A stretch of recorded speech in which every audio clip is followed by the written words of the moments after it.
नमस्कार, welcome to study IQ. मैं हूं प्रशांत धवन। नाउ ये एक ऐसा टॉपिक है आज के समय जो पूरी दुनिया कवर कर रही है। यहाँ पे आप देख पाओगे US military out, close all bases, ये सब प्रोटेस्ट आज के समय हो रहे हैं जापान में यूएसए के अगेंस्ट। अब यहाँ पे आप कहोगे वेट, जापान में यूएस के अगेंस्ट प्रोटेस्ट क्यों होंगे? रीज़न ये है क्योंकि फिर से, जी हाँ मुझे यहाँ पे कहना पड़ेगा फिर से, ये ऑलमोस्ट हर दूसरे तीसरे साल का केस हो गया है।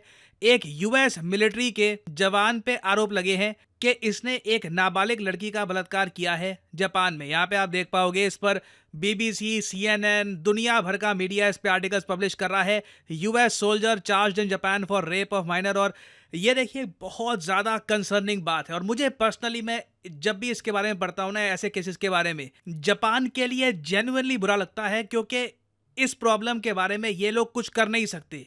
जापान बहुत ज़्यादा बुरा फंस चुका है जियोपॉलिटिकली, अगर आप लार्जर एक मैक्रो लेवल पर देखो। और मुझे पता है आप में से कई लोग ये सवाल पूछ सकते हैं कि एक बात बताओ, एशिया यहाँ पे है, जापान यहाँ पे, यूएस ऑल टुगेदर एक पूरा महासागर पार करके यहाँ पे है, तो अमेरिकन सोल्जर जापान में क्या कर रहे हैं? देखिए, जापान और यूएसए के बीच में एक म्यूचुअल डिफेंस ट्रीटी है। मतलब कि कल को अगर जापान पे अटैक होता है तो माना जाएगा कि यूएस पे अटैक हो रहा है, और यूएस पे अटैक होता है तो माना जाएगा कि जापान पे अटैक हो रहा है। और इसी वजह से जापान में आप नोटिस करोगे कम से कम 8 से लेकर 9 यूएसए के मेजर मिलिट्री बेसिस हैं। जो माइक्रो मिलिट्री बेसिस है वो हो सकता है कि और जगह अभी बना रखी है उन्होंने, मगर जो मेन मिलिट्री बेसिस हैं ये ऑल ओवर जापान आपको मिलेंगे यूएस के। और ये सब इसलिए किया जा रहा है क्योंकि जापान के संविधान के हिसाब से लंबे समय तक जापान ने खुद पर प्रतिबंध लगाए थे कि जापान अपनी मिलिट्री रेज नहीं करेगा, क्योंकि वर्ल्ड वॉर 2 में जो जापान ने किया था उसके बाद खुद पर यह रोक लगानी पड़ी। ऑब्वियसली रीसेंट टाइम्स में चाइना का खतरा देखते हुए जापान ने यह सब रोक खत्म कर दी है। मगर जो एक पुरानी लेगेसी चलती आई है कि जापान ने अपनी मिलिट्री कभी खास डेवलप करी ही नहीं, आज भी आप अगर देखो तो जापान की आबादी गिर रही है, जो यहाँ की यंग पॉपुलेशन है मिलिट्री को ज्वाइन करना नहीं चाहती। तो फ्रैंकली आप मुझसे पूछे, जापान खुद को डिफेंड नहीं कर सकता।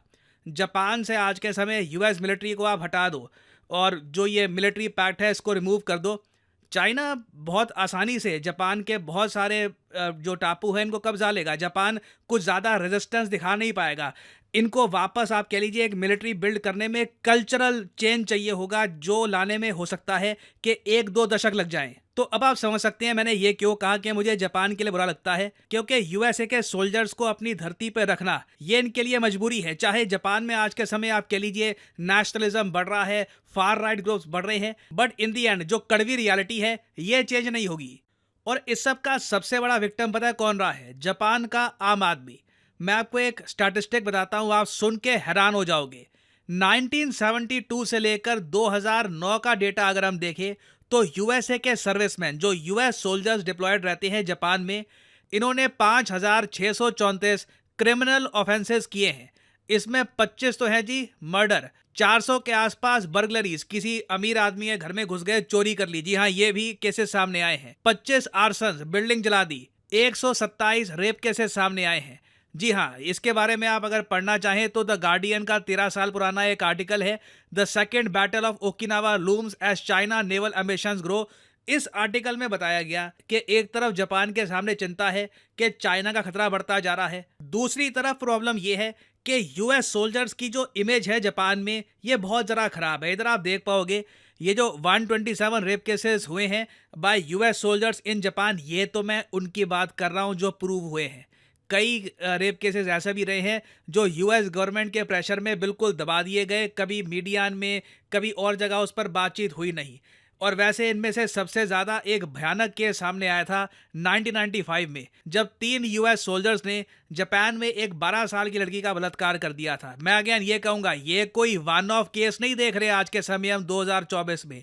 इसकी लंबी हिस्ट्री रही है। ऑलमोस्ट आप कह लीजिए बीच में तो साल में 1-2 केसेस ऐसे होते ही थे। और आप जापान के लोगों के लिए सोचो ये कितना ज्यादा ह्यूमिलेटिंग रहता होगा कि किसी और देश के सोल्जर्स, एक ऐसा देश बाय द वे जिसने 2 एटॉमिक बॉम्ब गिराए थे जापान पे, उनके सोल्जर्स जानते हुए कि जापान के पास ऑप्शंस नहीं है, इनकी सरकार भी मजबूर है, इस तरीके से अपनी जो पावर्स है इनका मिसयूज करती है और औरतों पे इस तरीके से असॉल्ट करती है। और अभी जो रीसेंट केस हुआ है ना जापान में, बिल्कुल जिस पे हम आज के समय बात कर रहे हैं, यहाँ पे 25 साल के एयरफोर्स मैन ने, यूएस के एयरफोर्स के एक पर्सनल ने जो ये बलात्कार किया है जापान में 16 साल की लड़की का, ये भी पकड़ा गया है क्योंकि सिक्योरिटी फुटेज में इसकी शक्ल दिख गई थी। नहीं तो मैं आपको बता रहा हूं, जो एक्चुअल नंबर है ये बहुत ज़्यादा हो सकता है।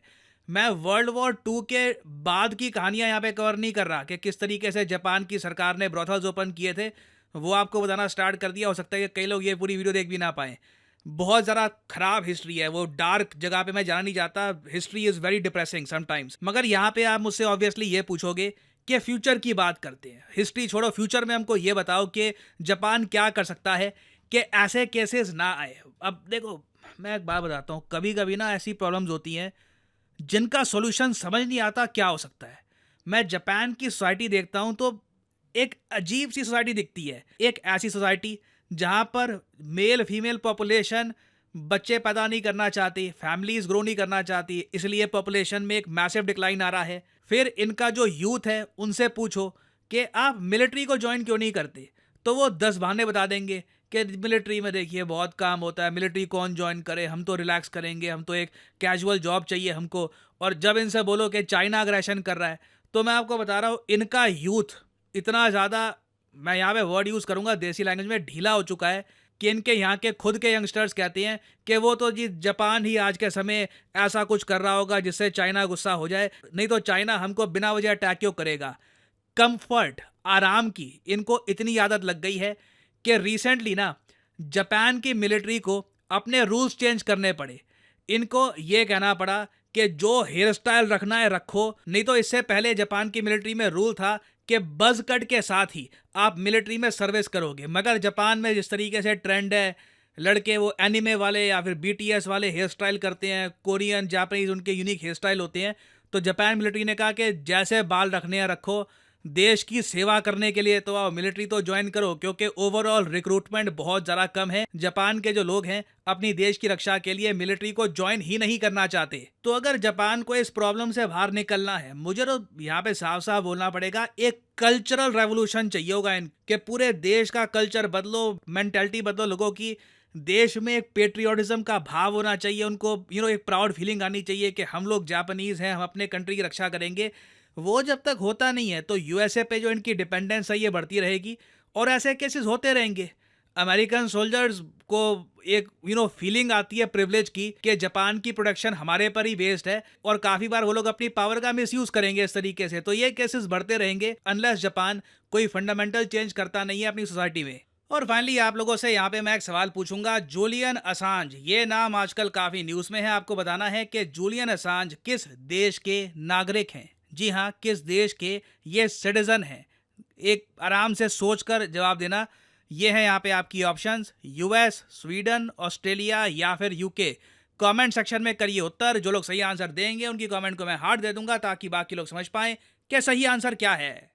Due to heavy demand, Study IQ ने महीने के आखिरी के 3 दिनों में एक मेगा सेल करती है active. 30% discount on all study IQ courses. ना सिर्फ UPSC, SSC, bank, NEET, UG, हर कोर्स पे आपको मिलेगा फ्लैट 30% डिस्काउंट। और देखिए आपको करना है सिंपली, यहाँ पर क्या है, कमेंट सेक्शन में जाइए, यहाँ पे आपको मिलेगा लिंक और यहाँ पे आप देख पाओगे लिखा है UPSC new season new batch. Prelims 2025 का सफर स्टार्ट हो चुका है और स्टडी IQ का जो नया बैच है न्यू सीजन बैच 1, ये भी हो चुका है स्टार्ट। और अगर आप एक बैच बिल्कुल बिगिनिंग से ज्वाइन करते हैं तो आपकी तैयारी को मिलेगा एक एक्स्ट्रा एडवांटेज, क्योंकि आप चैप्टर 1 से अपनी तैयारी स्टार्ट कर रहे होगे इन अ स्ट्रक्चर्ड वे। और आपके सामने गोल्डन अपॉर्चुनिटी ये है कि ना सिर्फ आपके सामने एक फ्रेश बैच 1 है जिसको आप ज्वाइन कर पाएंगे, ये बैच आप एक हैवी डिस्काउंट में भी परचेज कर सकते हैं।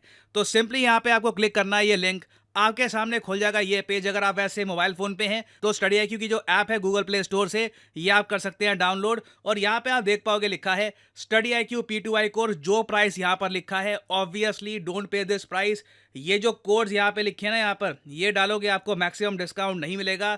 To get the maximum discount possible use the code PD10 and the prices will fall a lot. Sale चल रही है अभी, तो 1000 रुपए से भी कम आप पर मंथ पे कर रहे होगे और आपको घर बैठ के मिलेगी स्टडी IQ की live classes, 1-to-1 mentorship, answer writing programme, prelims test series. और याद रखिएगा ये एक P2I कोर्स है, मतलब कि यहाँ पर प्रीलिम्स, मेंस, इंटरव्यू तीनों पार्ट में स्टडी IQ आपके साथ रहेगा।